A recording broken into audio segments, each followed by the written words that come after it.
Hey guys, नमस्ते, welcome छ हजुरलाई मेरो युट्युब च्यानलमा। म सावित्री छेत्री हजुरको समक्ष फेरि एउटा नयाँ भिडियो लिएर आएको छु, जो आज मेरो रातिको डिनर हुनेछ। डिनरमा चाहिँ म के बनाउँछु हो त्यो हजुरलाई देखाउँदैछु। आज मैले ल्याएको छु लोकल माछा, जो मेरो बाबालाई चाहिँ फ्राई खानु मन परेको छ अरे। अनि यो हुँदैछ गुन्द्रुकको अचार, जो यसमा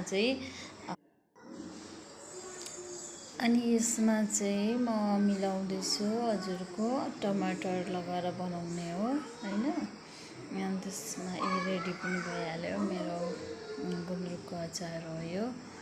अब हामी एकतिर फ्राई प्यानमा तेल गरम गर्दैछौँ हो, गरम पनि भइसक्यो। अब माछा लगाउने हो, माछा फ्राई गर्ने हो यसमा चाहिँ हो।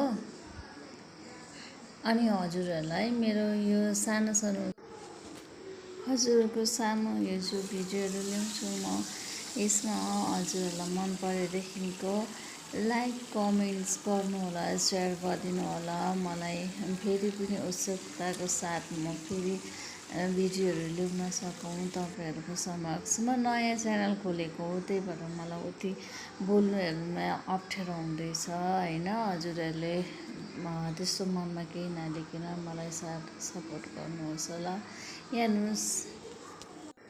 हेर्नुहोस् त, हजुरहरूसँग बात गर्दा गर्दै मेरो डिनर पनि तयार भएको छ। हस् त, गुड नाइट, शुभरात्रि।